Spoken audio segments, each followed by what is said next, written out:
Muy buenas, tengan todos, muy bendecidos, estén todos en sus casas y a todos los que nos están viendo en este video micromensaje, digo yo.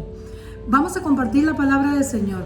En Génesis capítulo 45, en el versículo 10, la Biblia nos habla ahí de la historia que aconteció al pueblo de Israel, a la familia de Jacob. Jacob estaba sufriendo en ese momento una gran hambruna, porque era a nivel de todo el territorio, esa hambruna, esa sequedad, y José estaba ya como instaurado como el segundo de Faraón en Egipto. Por lo tanto, en ese momento Jacob no sabía eso y envió a sus hijos para ir por alimento a Egipto. Cuando llegó allí, ahí José lo reconoció y ya ustedes conocen bien toda la historia, pero lo hermoso de ahí fue cuando José tomó la autoridad y dijo que trajeran a toda su familia para colocarla en el lugar o en la tierra de Gosén, la desembocadura del río Nilo. Ahí estaban muy bien ya ellos instalados, ahí empezaron ellos sus construcciones, sus casas, sus sembradíos, sus edificaciones y empezaron ahí a estar en un confort. Igual que como usted recuerda, antes de la pandemia, esos confort que teníamos nosotros, confort de ir al cine, confort de estar en la casa, confort de estar en las playas, confort de estar en las montañas, de salir cuando quisiéramos. Ese confort que nos olvida, se nos olvida que estamos en Gosén, en tierra de Egipto. Y esa no es la tierra que fluye leche y miel, esa no es la tierra prometida. Y el mundo se nos quiere meter y nos quiere dar un confort, pero es un confort totalmente superficial o ficticio. En este momento llamo la atención a cada uno de ustedes para que podamos entender que cuando hay propósitos, cuando hay en este momento circunstancias, Dios tiene todo bajo control. Y nada de lo que está sucediendo, ni nada de lo que va a suceder, ni nada de lo que ha acontecido anteriormente ha sido por casualidad. Todo tiene un propósito y un fin. Y Dios tiene todo bajo su control. Por esa razón, en este momento, yo quiero que entiendas, en Génesis capítulo 12, dice la palabra de Dios que le dijo a Abraham: vete de tu tierra y de tu parentela a una tierra que fluye leche y miel, que yo te voy a mostrar. No era la tierra que José le estaba dando a su padre y a su familia. Y eso tenemos que tenerlo muy en cuenta, porque el tema de hoy se llama todo cambia, todo tiene que cambiar, pero la oración del justo es la que debe de prevalecer a través del tiempo. Dios es el dueño de todo y eso no se te debe de olvidar. Dios tiene todo bajo control y nada es por casualidad, y eso tienes que entenderlo para que puedas comprender las circunstancias que puedes estar viviendo, sea dolorosa, sea de tristeza o sea holgadamente. Porque muchos yo sé que la han pasado muy holgada en este tiempo y la seguirán pasando, porque han tenido la bendición de Dios, porque han tenido mucha prosperidad, porque tienen buenos trabajos. Pero igualmente le digo y le recuerdo el versículo que toqué anteriormente. Al paralítico, cuando fue sano, se le dijo: ve, has sido sano, recuerda, mira que has sido sano. Vete y no peques más, porque cosas peores te pueden suceder. Igualmente le digo a todos que en este momento podemos estar pasando por bonanza espiritual y bonanza económica.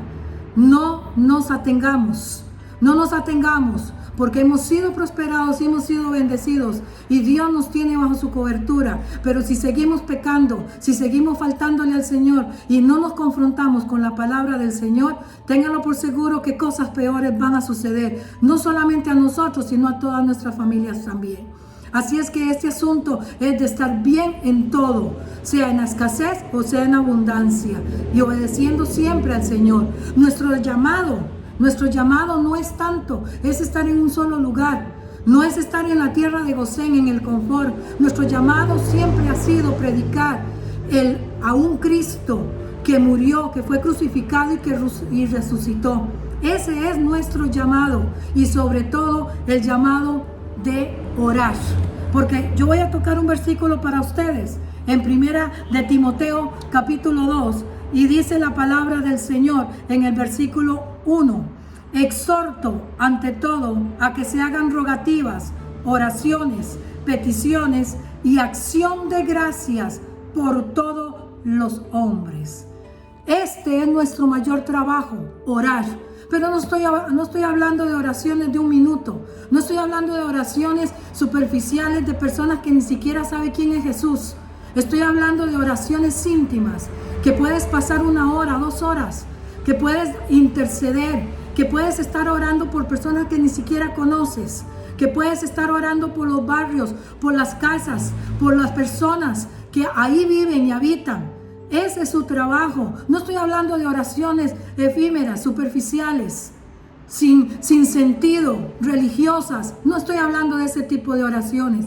¿Por qué? Porque nosotros tenemos que entender que todas las cosas van a cambiar y solo la oración va a ser nuestro iglú, el único que nos va a proteger. Vienen tiempos, dice la palabra, y nos han dicho, y aún una profecía, donde vienen tiempos donde Dios va a permitir que nos cierren nuestros ojos, que nos cierren nuestros oídos, porque el dolor va a ser tan grande que usted ni yo vamos a verlo, porque si nosotros lo vemos y oímos, nos vamos a morir de tanto dolor y tanta tristeza. El iglú de la oración va a hacer que tus oídos y tus ojos se cierren en el momento donde venga realmente el juicio que tiene que venir, porque el pecado seguirá. Y esto, como les dije anteriormente, esto es un stand-by apenas. ¿Por qué? Porque no estamos entrando en el temor de Dios. Y la iglesia no ha entendido eso, y solo la oración, una oración de intercesión, una oración íntima, una oración real, una oración que te identifique con tu Cristo, con tu Dios, como tu mejor amigo, como el que camina a la par tuya, es el que te va a dar las pautas a seguir y el que te va a cubrir. ¿Qué es lo que sucedió con el pueblo de Israel? Faraón murió, José murió. Y toda la gente que estaba en Gosén, ahí estaban, en un confort. Tuvo que venir un edicto de Faraón, de un segundo Faraón que ni siquiera se acordaba de lo que José hizo. Un edicto para que mataran a todos los niños y los tiraran al río Nilo, al Dios de ellos, su Dios. Hoy día ni cuenta se da mucha gente del montón de convenios comerciales y el montón de cosas que se están moviendo debajo de las mesas políticas. Y no hemos estado orando porque no tenemos discernimiento de lo que está pasando. Este faraón mandó a matar a todos los niños. Y ahí fue donde empezó el pueblo de Israel, una vez más de las tantas veces, a clamar a Dios, a pedirle que lo libertara. Fue cuando llegó Moisés y ya ustedes conocen la historia y viene el libertador. Pero ¿qué es lo que vengo con esto? Vengo a llamarle la atención. Necesitamos un pueblo que clame, un pueblo que ore, un pueblo que realmente sienta lo que se está viviendo en este momento, porque ya la iglesia del Señor ya está lista para irse. Apenas Dios empiece a bañarla y a vestirla como realmente tiene que ser. Pero se necesitan hombres y mujeres que se paren en este momento para orar por todas las personas que no conocen a Cristo, por todas las personas que aún así conociendo a Cristo siguen en sus pecados, siguen en sus malicias, siguen en su vida mundana. Hasta ahí empezaron el pueblo de Israel a clamar. ¿Qué necesitamos nosotros para seguir clamando como tenemos que clamar? Para llorar lo que tenemos que llorar, porque ahorita el pueblo ni siquiera ha llorado. El pueblo de Dios ahorita está muy ajeno de lo que está sucediendo. No está claro de lo que está aconteciéndose. Y nosotros necesitamos discernimiento, saber qué es lo que está viniendo para el país y para el mundo entero. ¿Sabe cómo está esto? La oración del justo puede mucho, puede cambiar tu familia, puede cambiar tu barrio, puede cambiar el país, puede cambiar el mundo entero para la salvación de las almas. Esto está como Abraham cuando Dios le dice, voy a destruir esas dos ciudades, a Sodoma y a Gomorra. ¿Y qué sucedió? 5 o 6 veces. Pasó 5, 6 veces. Abraham le dijo, si hubieran 50, si hubieran 45, si hubieran 40, si hubieran 30 personas, si hubieran 20 personas, si hubieran 10 personas. Vea todas las veces que Abraham intercedió por ese pueblo de Sodoma y Gomorra. Porque la oración, mientras haya un justo en algún lugar, hay protección. Mientras haya un justo orando a Dios, hay la bendición de Dios. Mientras haya un justo clamando por los países, por este país, por nuestro país. Mientras hayan justos verdaderamente orando, no con oraciones de agua dulce, son oraciones contundentes, oraciones que derramen el corazón delante de Dios, oraciones que clamen, que sepan que este mundo va de mal en peor y que muchas almas se van a morir sin Cristo. Esas son las oraciones que en este momento te llamo y te exhorto a empezar a realizarlas. Pero para eso se necesita una gran amistad con Jesús. Para eso se necesita una gran amistad con Dios. En el caso de Abraham, por esa oración se hubiera salvado esas dos oraciones, se hubieran salvado esas dos ciudades, y no fue así. ¿Qué es lo que necesitamos nosotros? ¿Qué necesitamos nosotros para que entremos a sentir como Jesús siente? Para pensar como Jesús piensa, para vivir, para llorar como Jesús llora. ¿Qué se requiere? Porque ya no podemos seguir andando en vanidad de vanidades.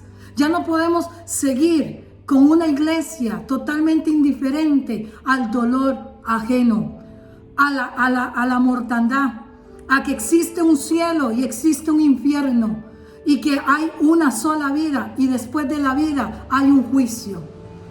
¿Qué es lo que estamos esperando? ¿Qué es lo que estamos esperando? Porque la oración del justo puede mucho. Ahí estaba el pueblo de Israel. El pueblo de Israel nunca debió haber estado, o sí, un tiempo en Gosén. Pero ellos tenían que regresar a la tierra que fluye leche y miel, a la tierra donde Dios hace llover, donde Dios es el único que manda, donde Dios es el que tiene su absoluta y auténtica voluntad. Ya muchos cristianos hemos hecho lo que hemos querido, hemos ido donde hemos querido, hemos tenido amistades, hemos hecho cosas con mucha gente que en Dios no está agradado. Hemos tomado nuestro libre albedrío, hemos tomado nuestras propias decisiones y no hemos orado. La oración es la que cambia, es tu iglú, es lo que te va a cuidar, lo que te va a guardar. Es una oración eficiente, eficaz, que puede penetrar, que puede hacer cambiar. Pero si tú y yo no podemos comprender que todo cambia, que todo está cambiando, pero el pueblo del Señor seguirá siendo protegido por Él, cuidado por Él, siempre abastecido y siempre en esa hermosa bendición que viene de lo alto. Mi querido hermano, mi querida hermana, aunque vengan todos los cambios que vengan, Dios tiene todo bajo control, pero se requiere de un pueblo de oración y de intercesión, porque los tiempos que se avecinan, sin un verdadero hombre y mujer que se acerque a Dios, no por lástima, no con un espíritu de conmiseración, sino porque conoce quién es su Dios, y todo lo que nos acontece es por perfecta y absoluta voluntad de Él. En ese momento usted y yo vamos a entender los propósitos en este planeta.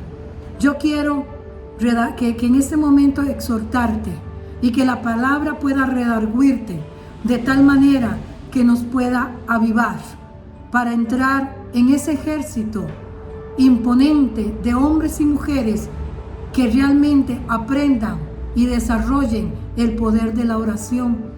Pero no son las oraciones religiosas, son las oraciones de amor, las oraciones de diálogo que saben que Jesús está a tu lado, que Jesús no es religión, que Jesús está con nosotros. Muchas bendiciones, les amo mucho, Dios les guarde.